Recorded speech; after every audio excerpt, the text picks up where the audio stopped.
Hi, Mr. Harrington. My name is John Fawn. I'm a junior at the King's Academy.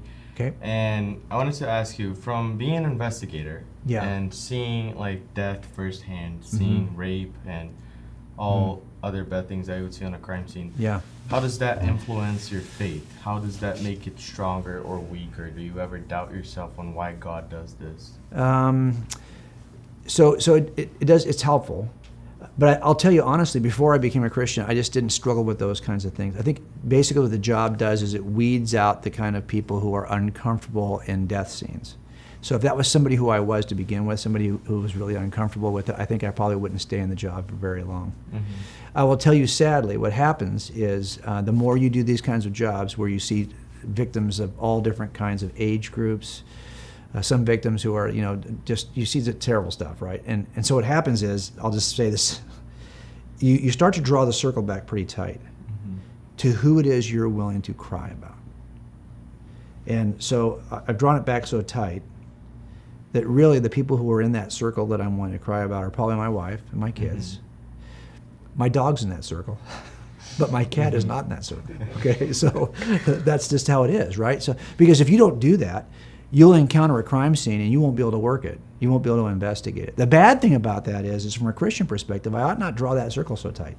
Like from a Christian perspective, I should have a bigger circle. Who am I being willing to be empathetic? Now, empathy is different than who you're going to cry about, right? So that's why I say it that way. I can be empathetic about somebody, but still not let it bother me to the point where I'm too emotional to do the job.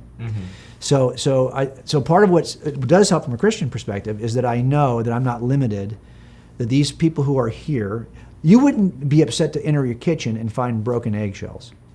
That wouldn't upset you. And when I get to a crime scene, because I believe Christianity is true, I believe that we are dualistic in our nature. We are bodies and souls. And we are soulish creatures that possess bodies. So when I get to a crime scene and someone's gone, they're gone.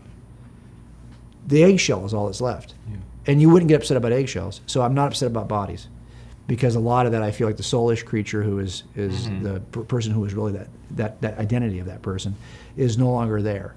But I also don't have a sense that of loss that way, because I realize that this is if our worldview is true, that person, if he's somebody who's been chasing God and loves Jesus, he is now in the presence of God. And so that's part. One of the things you said was kind of subtle, was like, why would God do this? I never attribute evil to God. The question is, why would God allow it when he could stop it, right? Not that he is the doer of this. But honestly, think about this for a second. A lot of what we're talking about in murders is based not on whether God loves you or not, or whether God could stop it or not. It's that, do you think, if God's loving, wouldn't he create a world in which love is possible? He could create a world in which there's no love at all. That would be an evil God to create a world with no love. But it turns out there's this dangerous precursor to love.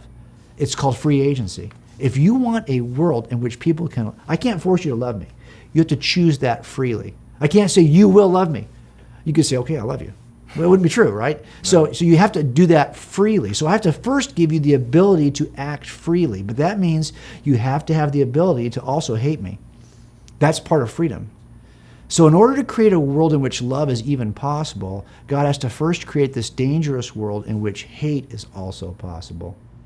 Now, an evil God would not tell you how to handle this dangerous thing called free agency. He'd just throw it at you. You figure out how to catch it. No, instead what he does is he gives you a book with all the rules and guidelines so you won't abuse your free agency. Now, lots of people will ignore the book, but that's not on God. He's giving you the dangerous thing, free agency. He's giving you the rule book. All you have to do is read the rule book and all is good. So I think part of it is, it's not on God for that. So why would he allow it? Because he wants free agency, because he wants you to be able to genuinely love, which is a good thing.